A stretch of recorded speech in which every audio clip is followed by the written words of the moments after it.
Então, vamos lá. Fábio, eu vou começar com você. E aí eu quero te ouvir um pouco da perspectiva da Climate Group, da Future Climate Group, que é uma plataforma de negócios climáticos, buscando soluções para o mercado. Como é que você enxerga hoje essa convivência entre o combustível fóssil e a energia limpa? Bom, primeiramente, boa noite. Eu tenho o Rio no meu coração porque, na época da transição do saneamento, eu era chairman executivo da EGEA Saneamento, que fez todo esse investimento. Então, eu fico muito feliz de voltar aqui. É um momento até de um pouco de emoção. Durante um ano, eu fiz essa mobilização. Muito gostoso voltar ao Rio e ver o quanto essa agenda virou um benchmark nacional, virou uma locomotiva do Estado, né? Muito bacana ver como um modelo bem conduzido pode ser uma alavanca de criação de valor. Thaís, eu acho que, do ponto de vista de números, acho que vale a pena a gente fazer um recorte histórico e mostrar onde nós estamos do ponto de vista da história. Talvez uma das coisas mais poderosas que foi descoberto no mundo foi o motor a combustão. O motor a vapor, depois o motor movido a combustíveis fósseis. Uma criação de valor fantástica nesses últimos 150 anos, desenvolvimento histórico, econômico, social, criação de valor, explosão demográfica, produção de alimentos, desenvolvimento da saúde, desenvolvimento da locomoção global, mas toda essa consequência da Revolução Industrial trouxe uma externalidade negativa muito forte, que é essa questão da emissão de gases de efeito estufa, vindas essencialmente do setor de óleo e gás e do setor de transportes. Em números, o mundo emite 40 bilhões de gigatoneladas de gases de efeito estufa na natureza, 75% disso é do setor de óleo e gás e do setor de transportes. O mundo exige, esses são os números onde eu quero chegar, de 2 a 6 trilhões de dólares por ano para que a gente atinja a meta de descarbonização. Isso, do ponto de vista numérico, hoje a gente investe 2 trilhões desse total de 6 trilhões. O que isso significa? Isso significa que, nós estamos longe de atingir as metas de net zero. Do ponto de vista dos estudos da ONU e do Banco Mundial, da forma que nós seguimos a nossa trajetória, nós vamos aquecer 3,2 graus daqui até 2050. A gente ainda não virou a curva, a gente ainda emite mais daquilo que precisa, e existe uma necessidade de 6 trilhões para investir nessa agenda. Mas eu sou jovem, um otimista incorrigível, e não quero ser o mensageiro das trevas e o mensageiro, o porta-voz do apocalipse. Onde eu acho que está a solução desse processo, onde eu acho que está a resposta dessa tua pergunta. Primeiro, nós não somos a geração da solução, nós somos a geração da transição. Nós não vamos assistir à resolução absoluta disso, mas nós podemos deixar um legado maravilhoso para aqueles que vêm atrás de nós na curva da história. O Barack Obama fala uma frase que eu acredito muito: nós somos a primeira geração a viver as consequências dos efeitos das mudanças climáticas e a última a poder fazer alguma coisa. Nós temos nas nossas mãos essa responsabilidade. Qual que é o convívio? Primeiro, o convívio são 2 palavras mágicas: resiliência climática e adaptação climática. É isso que a gente pode fazer entre 20 e 50. 2, não criminalizar o setor de combustíveis fósseis e óleo e gás, porque ele foi, de fato, o motor do desenvolvimento econômico do nosso modelo capitalista, da Revolução Industrial até aqui. Mas nós precisamos reconhecer o problema, entender o tamanho do desafio e viver essa transição, acelerando todas essas boas iniciativas que a gente ouviu até aqui. O desafio é grande, mas nós temos ferramentas para alcançar o objetivo que a gente pretende. Muito bom, ótima provocação, Galindo, obrigada. Saboia, peraí, vou pular você aqui, que eu vou eu vou direto para o Pousada, porque eu acho que o Galindo fez uma provocação aqui, Pousada, que tem tudo a ver com o negócio da Vibra, claro, né? É importante esse ponto de não criminalizar, até diante desse contexto que o Roberto vai trazer para a gente daqui a pouco, desse estudo do IBP, quer dizer, essa é uma realidade, né? Se o mundo ainda é dependente do combustível fóssil, e aqui nós estamos tratando da agenda de investimento, como é que você enxerga hoje o timing, né? Como é que você distribui o investimento naquilo que ainda vai ser a necessidade, que é o combustível fóssil, e naquilo que vai representar o futuro? Essa decisão ela é tomada baseada em quê? Boa noite, Thaís. Boa obrigado. Noite, bem-vindo. Boa noite a todos, a todas. Muito obrigado aí pela oportunidade. Acho, Thaís, a Vibra hoje é a maior distribuidora do país, né? A gente está presente do Oiapoque ao Chuí, e a gente eu pago essa fala do Galindo e me identifico totalmente, porque eu falei do Oiapoque ao Chuí não é por acaso. No Oiapoque a gente é a única distribuidora que chega com energia lá. E a energia que leva a vida das pessoas. E ela é fóssil ainda. E o mundo depende da energia fóssil. Nós temos mais de 8 mil postos pelo Brasil, atendemos todos os clientes B2B aí de todo o Brasil. A aviação, 60% de participação, sem o combustível fóssil a gente não vai a lugar nenhum. Na Vibra, a gente aprendeu uma coisa, a gente não tem vergonha do combustível fóssil, a gente entende a necessidade dele e, ao mesmo tempo, o que nós estamos fazendo de transição, a gente entende a nossa responsabilidade de ajudar, contribuir e mover o Brasil e o mundo na direção da transição energética. Então, a agenda não é do ou, o que a gente fala é uma agenda de e. É uma agenda da combinação das coisas, porque é só assim que a gente vai conseguir acelerar a transição energética. Nós fizemos um investimento extremamente relevante entre 2021 agora e o começo de janeiro, que nós temos um closing de uma aquisição, nós vamos ter investido 8 bilhões de reais em energia renovável.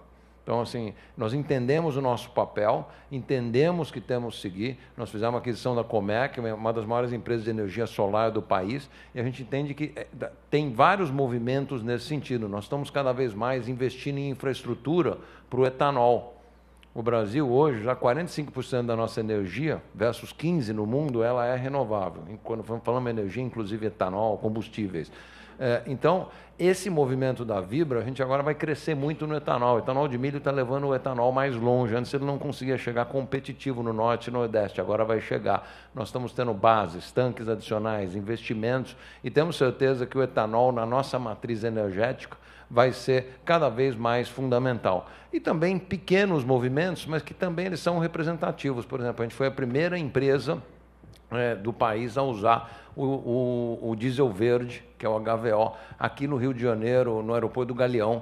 Então, os nossos caminhões já têm um percentual, o caminhão que leva o combustível até o avião, ele já tem um percentual de diesel verde. Então, assim, a empresa está extremamente conectada com a transição energética, a gente entende a necessidade dessa responsabilidade nossa de fazer este movimento sem ter vergonha do E, da necessidade do combustível fóssil, que ele ainda é a grande transformação. E o estado do Rio de Janeiro, que a gente falou tanto antes, aqui é a nossa sede, aqui é o nosso centro, inclusive nós temos um centro de tecnologia ali em Duque de Caxias, que é onde a gente está fazendo investimentos para desenvolver, dentro do possível, novas soluções energéticas, onde nós estamos envolvidos em SAF, nós estamos envolvidos no diesel verde, nós estamos envolvidos em diversas outras soluções que a gente espera, nos próximos anos, trazer essa solução e poder contribuir com essa transição. Muito bom. Muito bom, obrigada, Ernesto. Saboia, eu vou vir para você agora, porque você ouviu aqui a primeira parte do debate e, na verdade, esse é um tema recorrente. Não fica nervoso, não, que você vai. Eu não vou te botar em saia justa aqui, não. Pode botar. Tranquilo. Pode? Então, pode. Pronto. Então, estou autorizada. Não tem tema proibido. Estou autorizado, estou brincando, não tem mesmo, não. Saboia, eu vou ter que te perguntar sobre a questão do papel das agências regulatórias, né? A insegurança jurídica é tema constante quando a gente trata de investimento. Hoje nós estamos tratando aqui do potencial do Rio de Janeiro, da transição energética, quer dizer, tudo investimento de longo prazo, tudo investimento de grandes cadeias, tudo investimento que envolve revolução em infraestrutura, né, da infraestrutura do nosso país, e um olhar e uma preocupação constante com a questão regulatória. A gente está exatamente no momento em que há esse debate em Brasília, né, por uma cobrança, por uma circunstância, enfim, mas por uma cobrança política forte de uma mudança na governança das agências. Então, eu não quero te fazer uma pergunta extremamente direta, mas eu quero te fazer a pergunta assim, e sobre este ponto, que é um ponto de dúvida, que é um ponto de preocupação para esse debate que a gente está trazendo aqui, como é que você consegue trazer um panorama para a gente? Obrigado, Thaís. Antes de mais nada, boa noite. Muito obrigado pelo convite. Boa noite a todos. Agradeço mais uma vez a CNN pela oportunidade. Bom, uma vez eu fui num debate, eu fui perguntado, era uma mesa, se nós estávamos numa mesa, começava a ser perguntado para todo mundo o que achava da criação das agências reguladoras, né, que foram criadas na época em que o Brasil iniciou as privatizações e o espaço deixado pelas empresas estatais que tocavam os setores respectivos, né, tinha um problema de abastecimento, Petrobras resolve. Esse mundo ia se transformar e as agências foram criadas com esse espírito e fundamentado em experiências bem-sucedidas de outros países. Nós não inventamos nada. E a minha resposta para essa pergunta que veio do nada assim para mim foi assim, olha, eu acho que as agências reguladoras a criação das agências reguladoras foi um passo que o Brasil deu em direção à modernidade. Quando a gente pensa na atividade de petróleo, a exploração de petróleo, a atividade de exploração, que é procurar petróleo por uma empresa, a empresa pode levar até 10 anos entre a decisão final de investimento na atividade exploratória numa determinada área, até ela ter a primeira gota de petróleo produzida. Ou seja, são bilhões de investimentos com expectativa de retorno disso em 20, 30, 40 anos depois. Quer dizer, é um ambiente que requer, para o investidor se sentir estimulado a fazer aquela escolha, que requer exatamente previsibilidade, estabilidade, transparência das regras. E isso eu escutei diversas vezes lá no meu gabinete da ANP, onde eu recebo CEOs internacionais de empresas, mas principalmente dos brasileiros, os presidentes das empresas multinacionais no Brasil, eles dizerem o seguinte: quando ele vai lá discutir a disputa por investimento das empresas em outros lugares do mundo, ele fala que é um valor que diferencia o Brasil de muitos dos seus competidores, o fato de termos agências reguladoras com autonomia e com diretores com mandatos com sabatina no Senado e com períodos de mandato diferenciados, ou seja, inicia e termina diferentemente cada um dos diretores, para que não haja solução de continuidade também. Então, essa discussão propriamente dita, eu não quero entrar nela, porque ela é uma discussão que, na minha opinião, tem que acontecer no campo político, e esse não é o campo de ação da agência. O que cabe às agências reguladoras nesse momento em que um debate como esse é trazido é mostrar qual é a importância da existência das agências para isso. São processos que são muito robustos tecnicamente falando, são ritos regulatórios que começam a partir de estudos preliminares, vão para notas técnicas, análise de impacto regulatório, consultas e audiências públicas, eventualmente mais de uma consulta de audiência pública quando houver a construção de análise, a avaliação de uma análise de impacto regulatório, depois para a discussão da minuta de uma determinada resolução regulatória da agência. Portanto, são processos tecnicamente muito robustos que compõem o que a agência reguladora faz. Eu falo pela ANP, lá dentro da ANP, tudo que acontece nesses termos regulatórios acontece com absoluta aderência às políticas públicas que são absolutamente legitimamente emitidas pelo Conselho Nacional de Política Energética. Nós somos absolutamente zelosos por nos mantermos aderentes a essas políticas, que esse é o nosso papel, e nós não nos furtamos de cumpri-lo. Portanto, eu acho que a obrigação da agência é justamente mostrar o papel, o IBP aqui é um dos atores que tem prestigiado a agência ao se manifestar a respeito dessa questão, entre outros agentes, mostrando a importância da existência e da presença das agências, do trabalho das agências, como elas existem hoje no Brasil. Então, é uma discussão de caráter político que não nos cabe, mas nos cabe mostrar quais são as consequências de mudanças no modelo que a gente tem hoje. Claro. Não, é importante você colocar isso, que a discussão sobre o papel das agências, talvez ela dê mais segurança do que a gente caminhar aqui pela política. Cheguei em você, Roberto, no final. Primeiro, é verdade mesmo esse prognóstico aí de até 2070 a gente vai estar consumindo mais petróleo. Mas, falando em segurança, queria te ouvir sobre segurança energética. Hoje o petróleo despencou, né? Até para quem toca um negócio de petróleo, está numa volatilidade danada, né? Porque com emoção. Com emoção. Sem emoção, a gente nem sai de casa. Mas, olhando para o cenário internacional e todo esse potencial do Brasil, quer dizer, esse quadro, que é um quadro da dependência, que é do E, não é do OU, como o Ernesto colocou aqui, mas eu quero te ouvir, para você como estudioso e alguém que acompanha, como você enxerga os investimentos lidando com a ameaça da segurança energética ou não, com as alternativas, com essa divisão entre o investimento ainda no fóssil e a necessidade de investir na energia limpa. Então, Thaís, você ficou me provocando desde o painel anterior, né, falando sobre essas previsões que não são do IBP, né, são das entidades internacionais, e essa estimativa de que o mundo ainda vai consumir uma quantidade muito grande de petróleo até 2070, está nos relatórios da OPEP, da BP, da Shell, né, que mostram que essa transição energética ela não vai acontecer de uma hora para outra, né, e que o petróleo ainda vai continuar muito importante. Talvez não mais como um gerador mero de energia, mas com utilização enorme ainda na petroquímica, na indústria química, né? 85% desse auditório que nós estamos sentados aqui é petróleo ou foi usado petróleo para ser produzido esses diversos bens que vocês estão sentados e olhando aqui, né? Então, Thaís, a gente tem um elefante nessa sala. É como se 80% desse auditório aqui fosse esse elefante. Ele representa 80% hoje da energia gerada no mundo, né? O que a gente vai fazer com esse elefante é a pergunta. Esse elefante ele foi construído, o Fábio falou nisso, né? Ele foi gerado ao longo de 200 anos, né? O mundo se acostumou e se viciou em energia, né?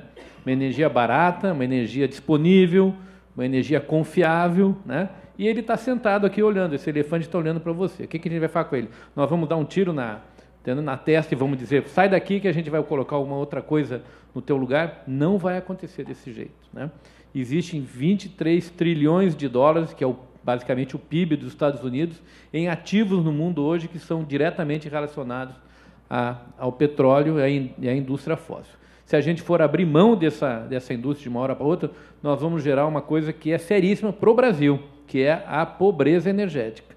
Nós vamos trazer uma solução que muitas vezes é muito mais cara e ela não atende o interesse do consumidor. Então, o consumidor vai se colocar, inclusive, contra esse processo de transição energética. Então, acho que essa é a questão. O que nós temos que ter a responsabilidade é fazer com que esse elefante seja colocado na sua dimensão correta, né? O Ernesto mencionou aqui o trabalho que eles estão fazendo de colocar o etanol, né, em praças que não eram tradicionalmente atendidas por esse biocombustível, fazendo isso com eficiência, fazendo isso com responsabilidade operacional, levando isso de um modo confiável ao consumidor. Então, essa é a preocupação, que a gente faça a transição energética de uma maneira competitiva, que as energias que vão substituir o petróleo e gás, elas sejam também baratas, sustentáveis, disponíveis e seguras. Senão, a gente não vai chegar lá. Muito bom. Olha, nós temos aqui mais alguns minutinhos, então dá para cada um de vocês falar aí no máximo 2 minutos. Eu não quero deixar de passar essa roda novamente. E aí, Galindo, como é que você sente a ansiedade das empresas em buscar uma solução para esse desafio sem se descolar da realidade? Bom, Thaís, eu acho que as empresas estão no primeiro momento, que é entender essa agenda, que é de educação climática, começar a dar os seus passos, que é fazer o seu inventário, a sua ambição climática e iniciar a sua jornada climática. Eu não tenho a menor dúvida que carbono vai entrar no centro da estratégia das empresas e vai entrar no balanço. Quem for mais sujo vai ter que pagar, quem for mais limpo vai receber, e isso vai ser uma disrupção dos modelos de negócio. E do ponto de vista público, eu acho que o Brasil merece o que eu tenho chamado de um plano Marshall verde. O capital que eu falei, dessa diferença de 2 a 6 trilhões, está em busca de hubs verdes para acelerar os seus investimentos. O Brasil tem segurança energética, segurança alimentar, segurança florestal e climática do ponto de vista de conservação e restauração. E o Rio de Janeiro, eu vou repetir aqui de público o que eu falava lá na época da EGE e da Águas do Rio. O Rio tem um desafio de emitir bons sinais, sinais positivos ao mercado. O primeiro deles é de segurança jurídica, e o Rio tem feito um bom trabalho nessa direção. O segundo deles é de segurança pública. O Rio precisa endereçar os seus desafios de violência, porque isso dá visão de longo prazo para o investimento. E o terceiro é segurança institucional, um ambiente de negócios favorável, harmônico e saudável para que o investimento desses 2 a 6 trilhões possa buscar o Brasil como um grande hub de soluções verdes para o mundo. Segurança institucional é bom. Então, aí os prêmios Nobel de Economia, né, aqueles que ganharam o prêmio Nobel de Economia, exaltando a importância da força das instituições no desenvolvimento dos países, no desenvolvimento das nações. Ernesto, com quanto que a Vibra vai entrar aí desses 2, 3 trilhões de dólares que faltam? Né? Não, perguntar não ofende. Isso é que é saia justa nessa boia, viu como eu fui legal com você? Não, brincadeira à parte, mas assim, eu acho que o setor privado tem noção dessa necessidade, né? E como é que vocês enxergam o final dessa linha tão distante? Não, eu acho que, assim, como eu falei anteriormente, eu acho que o combustível fóssil, se vai até 2070, eu não sei, mas ele vai seguir. Nós vamos cada vez mais direcionar a maior parcela dos nossos investimentos, vai ser natural, para a energia renovável. O Galindo acabou de mencionar, eu também acredito que ao longo dos anos, cada vez mais, as empresas terão que ter sua matriz cada vez mais limpa, né? E a gente está investindo, enfim, o agronegócio é um exemplo, a gente está investindo bastante dinheiro lá para levar o etanol, para chegar com o etanol. Em etanol?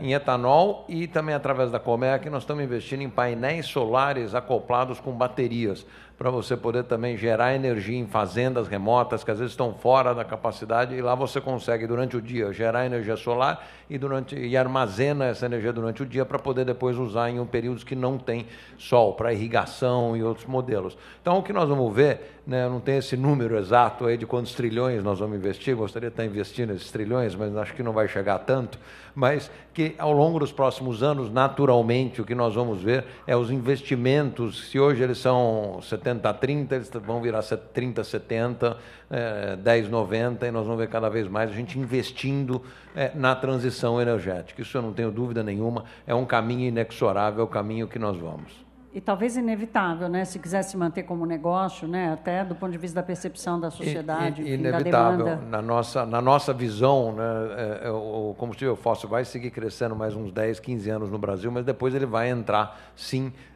numa queda, e a sobrevivência da própria companhia. Então, assim, nós estamos falando da sobrevivência da Vibra no longo prazo, e é essa a nossa visão. A única coisa, eu vou pegar a fala do Edengue aqui que ele falou, nós vamos fazer isso com muita responsabilidade, sempre assegurando que tem um retorno, tem custo competitivo, tem retorno para os nossos acionistas, nós precisamos saber conciliar isso tudo junto. E esse é o desafio, acho que do país, esse é o desafio das empresas, mas eu tenho certeza que a matriz energética do Brasil vai se transformar ainda mais, e a Vibra vai ser uma das protagonistas nesse caminho. Que bom, estaremos na sua cola, hein? Saboia, existe uma brincadeira, né? Assim, você sabe o quanto que o regulador ele está eficiente, se ele está antes ou atrás da curva, né? Assim, fica uma briga entre a regulação chegar antes ou chegar depois. Do ponto de vista da transição energética, dessa convergência, dessa convivência entre o fóssil e a energia renovável, como é que está a regulação hoje no Brasil? Recentemente, a gente viu ser aprovado o primeiro marco legal do hidrogênio, que endereçou à agência a regulação do hidrogênio, chamado hidrogênio de baixo carbono. Além disso, também já foi aprovado o projeto de lei do combustível do futuro, que também endereça à agência uma série de atribuições ligadas à transição energética, como captura e armazenamento de carbono, combustíveis de aviação, combustíveis biometano, enfim, uma série de atribuições que têm relação direta com o âmago da transição energética, já foram atribuídas dentro de uma visão de uma moldura legal à agência, à ANP. Obviamente que nós já víamos esses projetos sendo amadurecidos no Congresso, nós já víamos nos preparando, dentro da medida do possível. A agência convive com muitas limitações e muitas dificuldades de recursos de toda a ordem, mas nós já víamos nos preparando para isso. Algumas dessas tecnologias são muito semelhantes àquela expertise que a agência já detém, como captura e estocagem de carbono, biocombustíveis já é uma realidade com a qual a agência lida também, quer dizer, mas hidrogênio, por exemplo, representa uma tecnologia nova que nós estamos aprendendo, constituímos um grupo de trabalho que se desdobrou em outros 4 grupos subgrupos de trabalho dentro da agência, para a gente aproveitar profissionais que nós tínhamos lá dentro, que já tinham, por iniciativa própria, pessoal, se aperfeiçoado em hidrogênio. Nós estamos constituindo um núcleo a partir desse grupo para nos prepararmos para isso. Estamos passando por uma reestruturação profunda na agência para nos adequarmos a essa nova realidade que a transição energética traz para o mundo. A agência não pode permanecer com a estrutura que é de décadas atrás, quando a transição energética era apenas uma expressão que ninguém entendia muito bem o que era. Hoje nós já sabemos que é algo extremamente, absolutamente indispensável, mas é absolutamente complexo. E um dos maiores especialistas de energia, que é o Daniel Yergin, ele recentemente, até numa entrevista dada para um veículo brasileiro, ele mencionou: a transição energética vai ser muito mais complexa do que se imaginou inicialmente. No próprio texto do relatório da COP28, está previsto que a transição energética tem que se dar, e aí eu vou usar a palavra em inglês para ser preciso, orderly, ou seja, tem que ser organizada. Ela não pode desorganizar o sistema de energia, que é muito mais complexo do que a maioria das pessoas imagina que seja, o que está por trás daquele interruptor da parede, que ele aperta e acende a luz. É extremamente complexo o que está por ali, e esse sistema todo não pode ser desorganizado, né? Eu fico preocupado quando eu vejo a ideia de tentarmos fazer transição energética pela restrição da oferta do combustível fóssil, antes de termos a quantidade necessária de combustível renovável para atender a demanda. E isso pode resultar numa equação que não vai fechar. É mais ou menos como tentar ensinar uma pessoa a nadar empurrando ela na piscina. As chances de que ela não aprenda são grandes. Então, tudo tem que ser feito de forma harmônica e organizada para prevenir o risco da segurança energética, da carência, da pobreza energética, seja o resultado de uma transição energética que não vai resultar na transição energética. Esse número que ele deu, de 2 trilhões, tem um dado por trás dele que é mais desanimador ainda, do ponto de vista de como é difícil. Desses 2 trilhões, apenas 85% dele foi investido em países desenvolvidos, mais a China. Os outros 15% foram destinados aos restantes do país do mundo, onde estão 65% da população do planeta. Então, está faltando investimento, porque a transição energética tem que acontecer no planeta inteiro, não tem sentido acontecer só em parte dele. Então, é muito complexo e é muito desafiador. Eu gosto de chamar do desafio de uma geração. Ou de mais de uma, né? De mais de uma, mas dessa que está no papel que o Barack Obama disse aí. Ela é a geração da vez. Nós é que vamos ter que cuidar, exatamente. Roberto, eu vou te deixar a palavra final para você falar do ponto de vista institucional. Você tem a representação do setor e queria te ouvir desse fortalecimento institucional, parte do que o Saboia está tratando aqui, as decisões da Vibra, as decisões do setor privado, no caso do Galindo, que estão buscando solução, dependem dessa referência institucional e de quanto isso dá alguma segurança, pelo menos de compreensão do ambiente de negócios. Então, Thaís, eu acho que são 2 ideias aqui que foram colocadas, e o almirante Saboia mencionou isso. Você não destrói uma casa velha quando você está construindo uma casa nova, né?